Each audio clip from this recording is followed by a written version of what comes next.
আসসালামু আলাইকুম প্রিয় দর্শক, আপনাদের সকলকে আমন্ত্রণ জানাচ্ছি এবং শুভেচ্ছা নেবেন।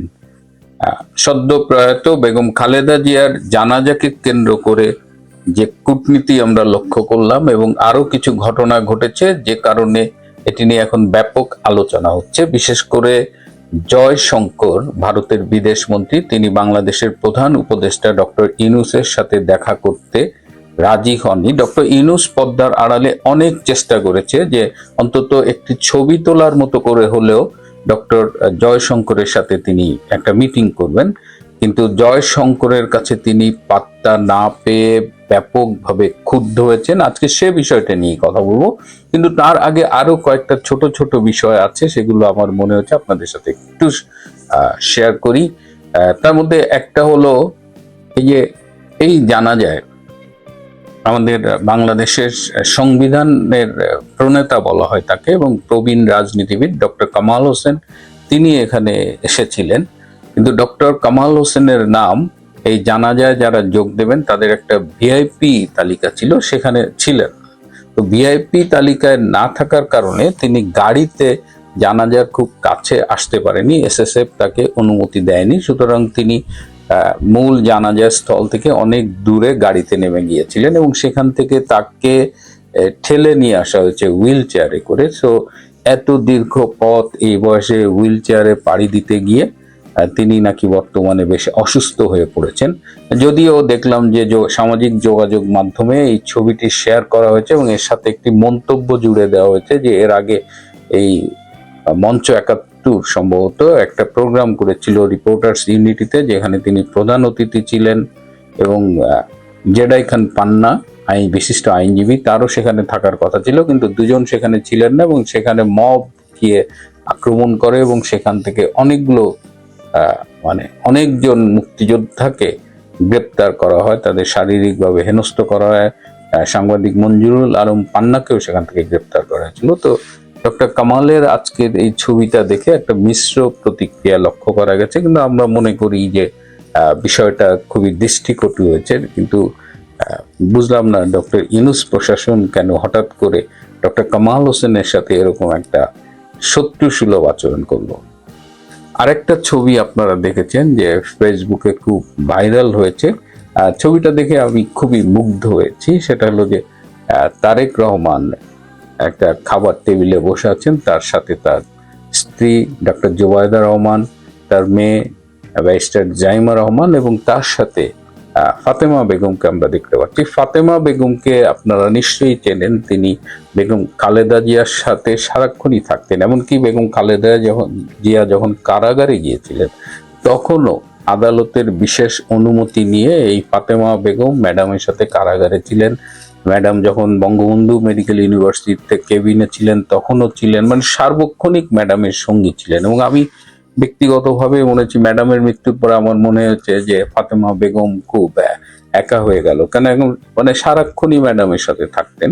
এবং আমি আগেও বলেছি যে ফাতেমা বেগমের কাছে আমাদের প্রধানমন্ত্রী শেখ হাসিনার ব্যক্তিগত মোবাইল নাম্বার ছিল এবং খালেদা জিয়া যখন ফিরোজায় গৃহবন্দী ছিলেন তখন যে কোনো প্রয়োজনে এই ফাতেমা বেগম সরাসরি শেখ হাসিনাকে ফোন করতেন এবং শেখ হাসিনাকে ফোন করে বলতেন যে আমার আম্মার জন্য এটা লাগবে। এবং শেখ হাসিনা ফাতেমা বেগম অনুরোধ করেছে অথচ শেখ হাসিনা রাখেননি, এরকম কোনো ঘটনার কথা আমরা শুনিনি। অর্থাৎ বেগম খালেদা জিয়া এবং শেখ হাসিনার মাঝখানেও সেতু বন্ধন হিসেবে কাজ করেছে এই ফাতেমা বেগম। তো এই ছবিতে আমরা দেখলাম এবং সামাজিক যোগাযোগ মাধ্যমে আমরা যেটা জানলাম যে বেগম খালেদা জিয়ার মৃত্যুর পরে তারেক রহমান এই ফাতেমা বেগমকে তার বোনের মর্যাদা দিয়েছেন এবং বলেছেন যে সম্পত্তির উত্তরাধিকারও ফাতেমা পাবে।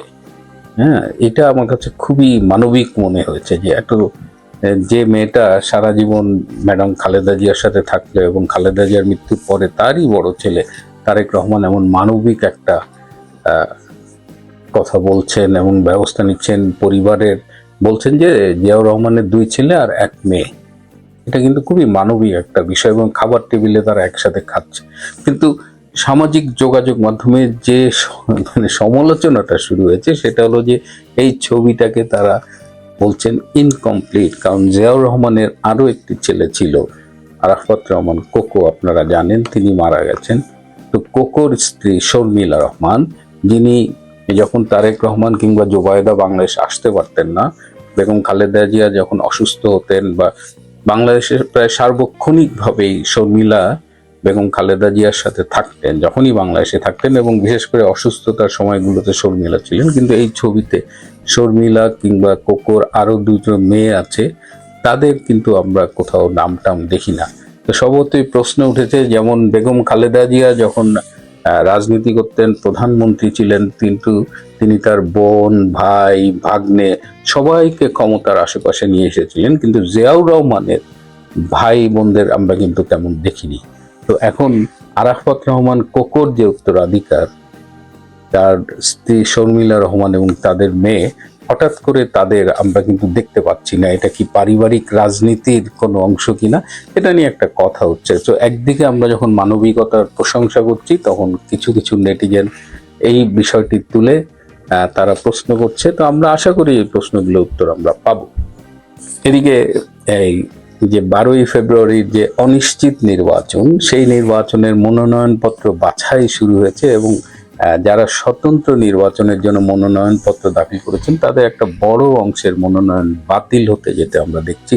তার মধ্যে আলোচিত তাসনিম জারা, যিনি এনসিপির নেত্রী ছিলেন, এবং এনসিপির নেত্রী হিসেবে তিনি ক্রাউড ফান্ডিং করে প্রায় 50 লাখ টাকার কাছাকাছি তুলেছিলেন, এবং তিনি বলেছেন যে এনসিপি থেকে পদত্যাগের পরে যে এই টাকাটা তিনি ফিরিয়ে দিবেন। কিন্তু তিনি যে নির্বাচনী হলফনামা জমা দিয়েছেন, সেখানে বলছেন যে এই ক্রাউড ফান্ডিং এর টাকা দিয়ে তিনি নির্বাচন করবেন। অর্থাৎ একদিকে বলছেন টাকা ফেরত দিবেন, আর একদিকে হলফনামায় বলছেন এই টাকাতেই নির্বাচন করবেন। সো নৈতিকতার দ্বন্দ্বে এটি কিন্তু প্রশ্নবিদ্ধ। যাই হোক, তার দুজন ভোটার, যারা তার ওই আসনের ভোটার না, কিন্তু তারা মনে করেছিলেন আসনের ভোটার, তারা জারাকে সমর্থন দেওয়াতে যে নির্বাচন কমিশনার যে স্যাম্পল বেসিসে ওই সইগুলো ভেরিফাই করে, সেখানে দেখা গেছে যে এই স্বাক্ষর অ্যাটলিস্ট 2 জন কোয়ালিফাই করে না। সেই হিসাবে তারা তাসনিম জারার মনোনয়নপত্র বাতিল করে দিয়েছে। এখন তাসনিম জারা হয়তো অ্যাপিল করবেন, আমি জানি না। তবে আমি কয়েকজন স্বতন্ত্র প্রার্থীর কাছ থেকে অভিযোগ পেয়েছি যে পুলিশ সেখানে এই যারা সাইন করেছে সমর্থনে, তাদের কাছে যাচ্ছে, নানা রকমের ভয়ভীতি দেখাচ্ছে, এবং এমন ঘটনাও হয়েছে যে প্রার্থীর সমর্থনে সই করেছে এমন ভোটারও পুলিশ দেখে বাড়ির থেকে পালিয়ে গেছে, কিংবা পুলিশের ধমক খেয়ে অস্বীকার করছে। এখানে আমার কাছে যেটা মনে হচ্ছে যে স্বতন্ত্র প্রার্থীদের একদম সুপরিকল্পিতভাবে বাদ দেওয়ার জন্যই এই কাজগুলো করা হচ্ছে, এবং পুলিশ এই ভেরিফিকেশনে যে তারা যখন বলছে যে না এই সাইন সত্যি না বা একে পাওয়া যায়নি, তার ভিত্তিতে দেখা যাচ্ছে যে বেশ কিছু স্বতন্ত্র প্রার্থীর মনোনয়ন বাতিল হয়ে যাচ্ছে। তো এই জায়গাগুলো মানে এই নির্বাচনের শুরুতেই, এমনিতে এই নির্বাচন হবে কিনা এটা নিয়ে আমি গতকালও প্রশ্ন তুলেছি, আজও তুলছি, তারপরে আবার এরকম করে স্বতন্ত্র প্রার্থীদের বাদ দিয়ে এই নির্বাচনটিকে আরো বিতর্কিত করা হচ্ছে। যাই হোক, আজকের মূল বিষয়টাতে চলে আসি যে ডক্টর মোহাম্মদ ইউনূস এই ডক্টর জয়শঙ্কর কর্তৃক প্রত্যাখ্যাত হয়ে এমন ক্ষুব্ধ হয়েছেন যে তিনি ব্যক্তিগত আলোচনায় বলেছেন যে আমি জয়শঙ্করকে দেখে নেব, এবং তিনি এটাও বলেছেন যে এই যে ভারত বা যারাই চেষ্টা করছে ডক্টর ইউনূসকে সরিয়ে একটা নতুন কেয়ারটেকার সরকারের অধীনে নির্বাচন করার, তাদেরও তিনি মানে দেখে নেবেন, এবং বলেছেন যে ডক্টর ইউনূস ক্ষমতা নিয়েছে পদত্যাগ করবার জন্য নয়। তিনি এতটাই জয়শঙ্করের উপরে ক্ষেপেছে। আরেকটি ব্যাপারে ডক্টর ইউনূস ভীষণ ক্ষুব্ধ হয়েছেন, যে তিনি বলছেন যে ডক্টর জয়শঙ্কর নাকি তারেক রহমানকে 2টো চিঠি হস্তান্তর করেছেন। আমরা সবাই জানি যে একটি চিঠি যেটি মোদিজি পাঠিয়েছেন তারেক রহমানের কাছে তার মায়ের মৃত্যুর জন্য একটি শোক বার্তা, সেই চিঠিটি আমরা সামাজিক যোগাযোগ মাধ্যমেও দেখেছি। কিন্তু ডক্টর ইউনূস বলছেন যে না, ডক্টর জয়শঙ্কর নাকি 2টো চিঠি দিয়েছে। আরেকটি চিঠিতে সেখানে নাকি লেখা আছে যে কথাগুলো মৌখিকভাবেও তিনি তারেক রহমানকে বলেছেন, যে ভারত সরকার একটি free, fair, inclusive and impartial নির্বাচন চান। এই ইম্পার্শিয়াল শব্দটা কিন্তু নতুন যোগ হয়েছে, অর্থাৎ পক্ষপাত মুক্ত একটি নির্বাচন ভারত সরকার চান, যেটা বাংলাদেশে হোক। এটিও ডক্টর ইউনূসকে ভীষণ ক্ষুব্ধ করেছে। কিন্তু সব মিলিয়ে এই যে প্রত্যাখ্যান, ডক্টর জয়শঙ্করের প্রত্যাখ্যান, এটা তিনি মানতে পারছেন। এবং যখন আমরা দেখছি যে ডক্টর ইউনূস প্রত্যাখ্যাত হয়েছেন, তখন আরো একজন বাংলাদেশের গুরুত্বপূর্ণ ব্যক্তি, তিনি চেয়েছিলেন জয়শঙ্করের সাথে দেখা করতে, কিন্তু তিনিও সাক্ষাৎ পাননি, প্রত্যাখ্যাত হয়েছেন। তিনি হলেন আমাদের সেনাপ্রধান জেনারেল ওয়াকার খান। জেনারেল ওয়াকার খানও চেয়েছিলেন জয়শঙ্করের সাথে একবার দেখা করতে, কিন্তু জয়শঙ্কর রাজি হননি। এর মধ্য দিয়েও কিন্তু আরো একটি বার্তা পাওয়া গেছে, কারণ এক সময় দেখা গেছে ভারতীয় সেনাবাহিনী এবং বাংলাদেশ সেনাবাহিনীর মধ্যে একটা পেশাদারিত্বের সম্পর্ক আমরা দেখেছি, এবং দুই দেশের সেনা প্রধান কিন্তু ব্যক্তিগতভাবে যোগাযোগ করতেন। কিন্তু সম্প্রতি গত 2-3 মাস ধরে এই সম্পর্কে ভাটা পড়েছে, এবং তার কারণে ডক্টর জয়শঙ্কর কিন্তু জেনারেল ওয়াকারের সাথেও দেখা করতে রাজি হননি। সুতরাং এমনিতেই ডক্টর ইউনূসকে নিয়ে তার গডফাদাররা, তার রাজনৈতিক অভিভাবকরা যারা তাকে ক্ষমতায় বসিয়েছে, তারা কিন্তু ভীষণ বিব্রত। তারা বারবার বলছে যে এই লোকটা একটা গোয়ার গোবিন্দ, এর গাওড়ামির জন্য অনেক সমস্যা হচ্ছে, সে কারো কথা শুনছে না। তার মধ্যে এই নতুন করে ডক্টর জয়শঙ্করের এই সমীকরণ যোগ হয়েছে। এখন দেখা যাক ডক্টর ইউনূস কত দূর যেতে পারে। স্রোত তো তার অনুকূলে নেই বলেই মনে হয়। গতকালই আমি বলেছিলাম, এটা উল্লেখ করেছিলাম মৃদুভাবে, যে আমাদের ডক্টর ইউনূস তিনি ইরানে যাওয়ার জন্য একটা সুযোগ সুবিধা খুঁজছিলেন।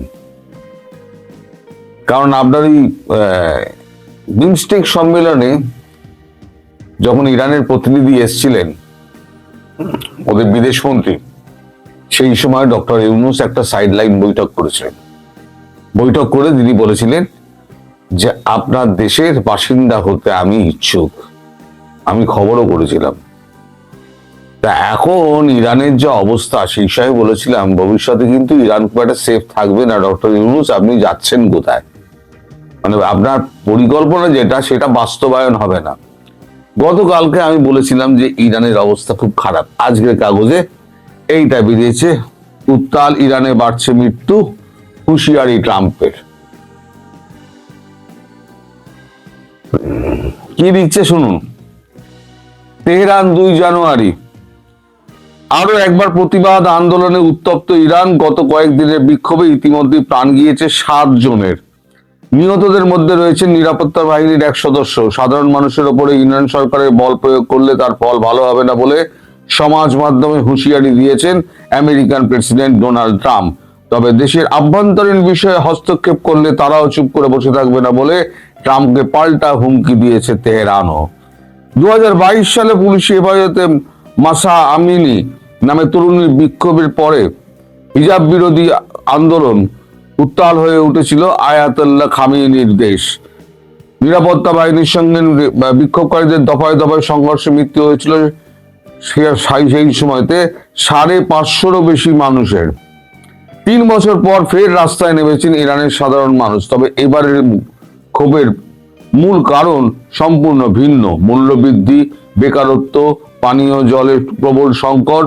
গত কয়েক মাস ধরেই ভুগছেন স্থানীয় মানুষেরা। বিদায়ী বছরের শেষ কয়েকদিনে সেই ক্ষোভই ফেটে পড়তে দেখা গিয়েছে ইরানের রাস্তায়। এখানে একটু বলে দিই, আপনাদের হয়তো মনে আছে, ইরানে হিজাবের বিরুদ্ধে বিক্ষোভ দেখাতে গিয়ে এক তরুণী, তিনি প্রকাশ্য তেহরানের রাস্তায় হিজাব ছিঁড়ে ফেলে মাথার চুল কেটে ফেলেন। সেই অপরাধে এই মাসাহা যে আছেন তাকে ফাঁসি দেওয়া হয়। তুলে নিয়ে গিয়ে পুলিশি হেফাজতে ফাঁসি দেওয়া হয়েছিল। এতটাই একেবারে সরকার এরকম যে আইন আদালতের কোনো ধার ধারে না, পুলিশি হেফাজতে তাকে ফাঁসি দিয়ে দিল। গলায় দড়ি দিয়ে ঝুলিয়ে দিয়ে বেড়ে দিয়েছে। এখন ওইটা যখন সমাজ মাধ্যমে মারফত বেরিয়ে পড়ে, খবর তো চেপে রাখা হয়েছিল, সব দেশেই খবর চেপে রাখার চেষ্টা হয়, ইরানও চেপে রেখে দিয়েছিল। এবার সমাজ মাধ্যমে যখন ওই খবরটা বেরিয়ে পড়ে, তখন একবার দলে দলে মানুষ বেরিয়ে পড়ে। সেই সময়তে একবার আনরেস্ট একটা তেহরান হয়ে ওঠে, সেখানে গুলি টুলি চললে পরে 550-রও বেশি মানুষ মারা যায়। কিন্তু এবারের ঘটনাটা একটু অন্য। এবারে ইরানের এই 3 বছর পর ইরানের ওপর স্যাংশন রয়েছে, ভারত ইরান থেকে এখন কম তেল নিচ্ছে, কারণ রাশিয়া থেকে তেল বেশি নিচ্ছে পুতিনের সঙ্গে করার পর, আলোচনার পর। ফলে চীন যতটুকু নিচ্ছে, বাকিটা ইরান কোথাও বেচতে পারছে না। এখন ডলারের প্রচন্ড সংকট। এখন ইরানের এক রিয়াল মানে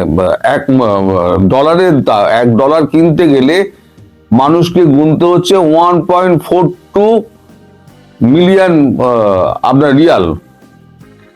ভাবুন 1.4 মানে 1,40,000 মতো রিয়াল দিলে তবে $1 পাওয়া যাচ্ছে। মুদ্রাস্ফীতি এই জায়গায় গিয়ে পৌঁছেছে, 256% মুদ্রাস্ফীতি। ভাবা যায় মানুষ খাবে কি? তাই লেখা হচ্ছে এখানে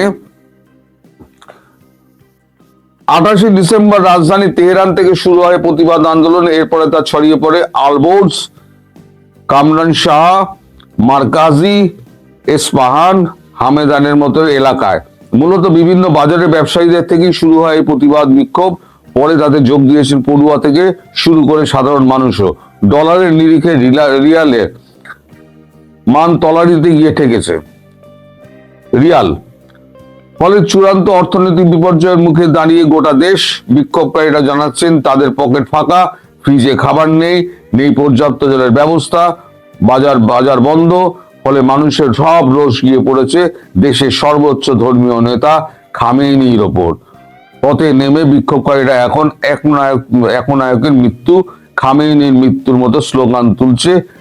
মাসুদ পেজেশকিয়ান, যিনি প্রেসিডেন্ট, সরকারের দিকে আঙুল তুলে কেউ বলছেন আপনাদের লজ্জা হওয়া উচিত। এই বিক্ষোভকে সমর্থন জানিয়ে বার্তা দিয়েছেন ইসরায়েলের মোসাদ বাহিনী। ইসরায়েলের সামরিক বাহিনীর এক রেডিও বার্তায় ফরাসি ভাষায় ইরানের আন্দোলনকারীদের প্রতি বলা হয়েছে, একসঙ্গে তোমরা রাস্তায় বেরো, সময় এসে গিয়েছে, আমরা তোমাদের সঙ্গে আছি। এই যে মানে ঘিটা ঢালছে না আগুনে, সেটা আসলে করছে আমেরিকা। এর পেছনে জেনে রাখবেন, এর পেছনে আবার একটা রেজিম চেঞ্জের গল্প আছে। প্রথমে হলো পাকিস্তান, তারপর তার আগে শ্রীলঙ্কা, তারপর বাংলাদেশ, ঠিক এইভাবেই সিরিয়া হয়েছিল, এইভাবেই লেবানন হয়েছিল, এবার গিয়ে পড়লো ইরান। দেখলে ইরানকে তো এমনি মারা যাবে না, তাই আমেরিকা কি করলো? আমেরিকা তার দোসর ইসরায়েলকে লাগিয়ে দিয়েছে, তোমরা ওর পেছনে লেগে পড়ো, রেজিম চেঞ্জ করতে হবে। এই আমাদের খামেনি, তাকে দেশ ছাড়া করতে হবে। তা এই এখন পুরো ঘিটা ঢালছে ইসরায়েল, যে তোমরা মারো, আমরা তোমাদের সঙ্গে আছি, রাস্তায় বেরো। আর এদিকে হুঙ্কার দিচ্ছেন ডোনাল্ড ট্রাম্প। তারপরে লিখছেন পরিস্থিতি সামাল দিতে বছরের শেষ দিনে আচমকা ছুটির ঘোষণা করে দেয় সরকার, কিন্তু তাতেও বিক্ষোভ দমন করা যায়নি। উল্টে ইংরেজি নতুন বছরের শুরু থেকে আরো জোরদার হয়েছে আন্দোলন। আমদানি বাড়াতে দেশের অস্ত্র ভান্ডার থেকে বিভিন্ন যুদ্ধাস্ত্র, ক্ষেপণাস্ত্র বিক্রির কথা ঘোষণা করেছে সরকার, কিন্তু কিনবে কে? কারণ স্যাংশন আছে, তো কোনো দেশ তো কিনতে চাইবে না। সেই সঙ্গে কঠোর হাতে বিক্ষোভ দমনে নেমেছে ইরানের নিরাপত্তা বাহিনীও। গত দুদিনে লোরদেগান, আজনা, লোরেস্তান, ফুলাদ শহর, বখতিয়ারি এলাকা থেকে মৃত্যুর খবর এসেছে। বাসিজ এলাকায় আবার বিক্ষোভকারীর হাতে মৃত্যু ঘটেছে রেভলিউশনারি গার্ড ভলেন্টিয়ারের সদস্য 21 বছরের এক তরুণ। এই পরিস্থিতিতে তেহরানকে হুঁশিয়ারি দিয়ে রেখেছেন মার্কিন প্রেসিডেন্ট ডোনাল্ড ট্রাম্প। সমাজ মাধ্যমে তিনি লিখেছেন, যদি শান্তিকামী বিক্ষোভকারীদের উপরে ইরান গুলি চালায় বা হিংসা ছড়ায়, তাহলে আমেরিকা ইরানের সাধারণ মানুষকে রক্ষা করবে। জানিয়ে রাখতে চাই যে আমরাও বন্দুকে গুলি ভরে তৈরি আছি। যদি খামেনি এক শীর্ষ উপদেষ্টা আলী শামখানি ট্রাম্পের এই হুঁশিয়ারির জবাবে খোঁজা দিতে গিয়ে ইরান এবং আফগানিস্তান থেকে আমেরিকার সেনা প্রত্যাহার প্রসঙ্গ তুলেছেন এবং বলেছেন উচিত জবাব দেওয়া হবে। এই হচ্ছে সাম্প্রতিক ইরানের অবস্থা, যেটা গতকালকে আমি ছুঁয়ে গেছিলাম, আজকে কাগজেও এটা বেরিয়ে গেছে, আপনাদের চোখের সামনে আমি দেখিয়ে দিলাম যে এই হচ্ছে অবস্থা ইরানের। ফলে আর একটা বাংলাদেশ তৈরি হতে যাচ্ছে ইরান। আর সেক্ষেত্রে দখলদার কে থাকবে? দখলদার থাকবে পুরো আমেরিকা এবং তার সঙ্গে হচ্ছে ইসরায়েল। মানে এই যে ইসরায়েল আর ইরান দুজনের মধ্যে যে সম্পর্ক, যুদ্ধের সম্পর্ক, সেই সম্পর্ক থেকে বেরিয়ে আসার জন্য মানে ওই খামেনিকে সরালে পরে সমস্ত সম্পর্ক বেরিয়ে আসবে, ঠিক হয়ে যাবে। এবং ইরানের যে সাধারণ মানুষ তাদেরকে পুরো খেপিয়ে দেওয়া হয়েছে, সমস্ত মানে অর্থনীতিটার 12টা বাজিয়ে দিয়ে। কারণ স্যাংশন যদি 79 থেকে স্যাংশন চলছে, আপনি বলুন একটা দেশ শুধু তেলের উপরে বেঁচে আছে, সেই তেলটা কেনার কোনো লোক নেই, যুদ্ধাস্ত্র কেনার কোনো লোক নেই, তাহলে সেই দেশটা বাঁচবে কি করে? একদিন ভারত সাহায্য করেছে, কিন্তু পরিবর্তিত পরিস্থিতিতে ভারতও বুঝতে পেরেছে বেশি দিন ইরানের সঙ্গে থাকা যাবে না। যদি ইরানের সঙ্গে থাকি তাহলে পরে আমার ইসরায়েল আমার বন্ধু হিসেবে ইসরায়েল আমার হাত ছেড়ে দেবে। সবই কূটনীতির খেলা। ভারত চুপচাপ নিজের ডিসিশন নিয়ে, ভারত রাশিয়া থেকে মিডল ইস্ট থেকে ভারত তেল আমদানি করছে, ইরানের থেকে করছে। যেহেতু ইরানের একদম অর্থনীতি বসে গেছে, তাই ইরানের থেকে তেল আমদানি কমালেও কিছুটা আমদানি বজায় রেখেছে, এবং যতটা বাড়ছে ভারতবর্ষ তাকে খাবার দাবার জুগিয়ে দেওয়ার চেষ্টা করছে। কিন্তু একটা পুরো দেশের মানে কয়েক কোটি দেশের মানে ইরানের জনসংখ্যা আমার ঠিক জানা নেই কত কত জনসংখ্যা আছে, পুরো দেশটাকে খাওয়ানোর ক্ষমতা তো ভারতবর্ষের নেই। তার অন্যান্য কমিটমেন্ট রয়েছে, দেশের মানুষের প্রতি কমিটমেন্ট রয়েছে, বিদেশের যে সমস্ত মানুষগুলো রয়েছে, আবার ব্যবসার কমিটমেন্ট রয়েছে। সমস্ত কিছু সামলে ইরানকে পুরো দেশটাকে খাওয়ানো সম্ভব নয়। ফলে ইরানের এখন $1 কিনতে গেলে খরচা হচ্ছে 1,40,000 আপনার রিয়াল। কোনো মানুষের পক্ষে কি সম্ভব?